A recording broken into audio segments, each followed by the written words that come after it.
Hello.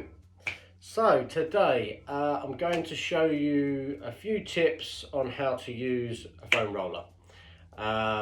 It may seem quite self-explanatory, but there are a few little extra points that I would like to give you to make life a lot easier, and how to make it more effective in actual releasing muscles, parts of muscles, and it being a hell of a lot less effort as well. So going to start with the calves. We're going to move up to the quads and the hamstrings, on the hips and a little bit on the back.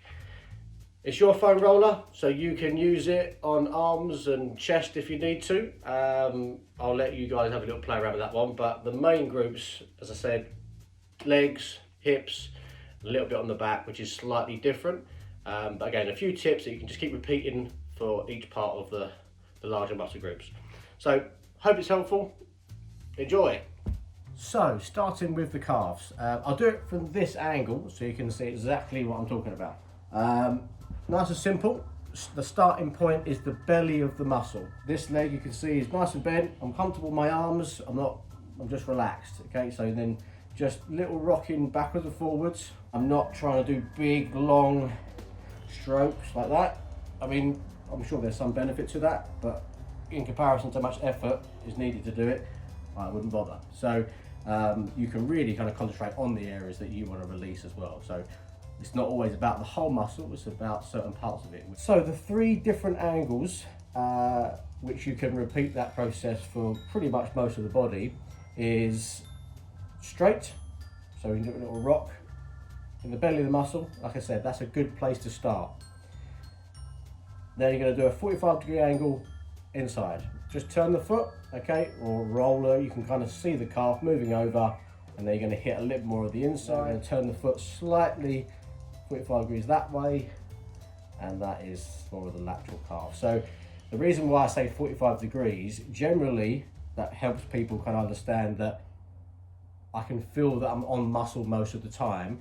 If people start to go a bit too far that way and they start rolling, you're going to hit structures that, one, feel incredibly unpleasant, and two, not really getting much out of that if you're just trying to hit the bulk of the calf. Okay, so nice and simple, straight, little rock, still in the belly of the muscle, inside,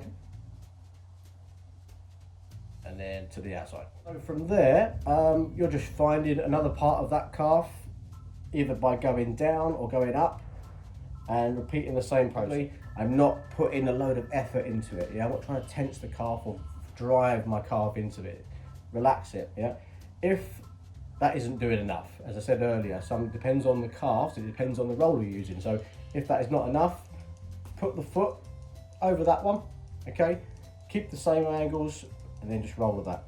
Okay, and again, you are trying to work up and down the calf to try and find what spots are tight.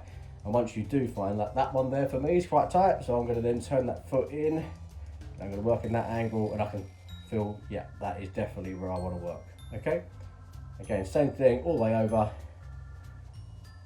And there we go. So that extra weight of leg pushes my muscle into that roller, and I get more of an effect out of release. So quads, nice and simple. Follow the same process as what you did with the calves. So here, one leg is just off the side, this one just on the bulk or the middle of the muscle, okay? And again, I'm doing the same thing. I'm just trying to make sure that I'm rocking just a little bit in that bulk of the muscle. Now, quads can be very tight, so that might just be enough. I'm holding my body weight up. If that is too much on the muscle, as if like you're holding your body weight up because you don't want to put too much pressure on it, just relax your hips down, okay? That tends to just take the pressure off, and you can move it without it being excruciatingly painful. So that should feel just enough. If you want a bit more because of the roller or because your quads just need that a bit more depth, then you want to try and get the body weight up, and then you can feel that go straight into the middle, right, quite a bit more. Again, turn the foot in, turn the foot inwards, and work in that little area. Again, stand in the middle, turn the foot out, same thing in the middle. Okay. Hamstrings, okay, same thing. bulk of the muscle, okay? With the hamstrings, you'll probably find you're going to want the other leg to weigh this down so the muscle really goes into the roller, particularly if you've only got a softer roller rather than something like this, which is a bit firmer and a bit harsher. So I would say put that leg straight over here. You can put it there if you want, but again, crossing that leg over into there, you can feel the muscle instantly get that little bit more depth on the roller. So here, again, relax the leg. A lot of people tend to kind of pick the leg up or pick themselves up on that. Don't, just keep it where it is. It's nice and simple. If you find that it's not enough, you can kind of lean forward a little bit. That tends to get you a little more specific into the belly, a bit more depth. Again, turn the foot to that side, here, and then over into there. Okay, easy. Okay, so the hips, very simple. You can feel there is a bony area on the outside, okay?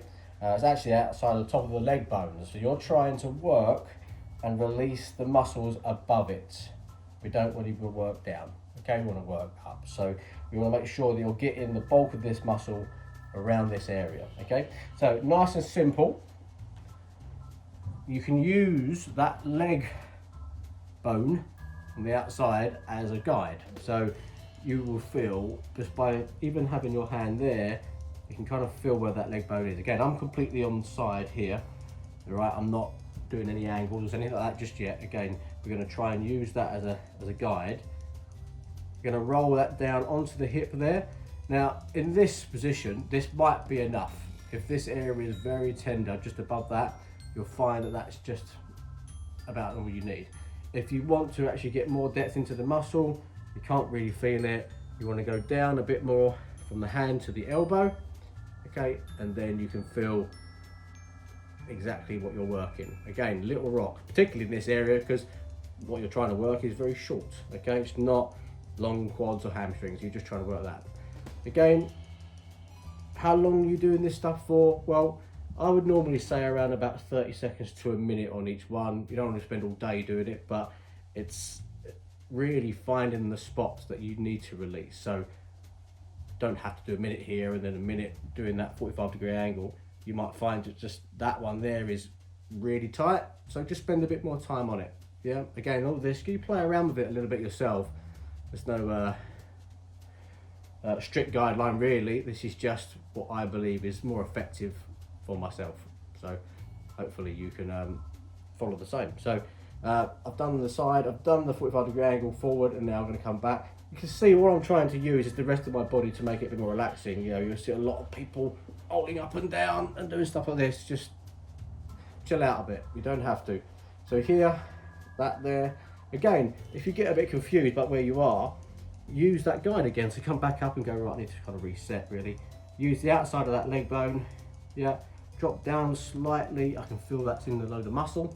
Yeah, that's all you need to be feeling. You can feel the difference between are you on the bone or in the muscle. It's easy for all of us to know that. So here, that's good. Okay, again, you can get more if you want to. You come down, relax into here, into there.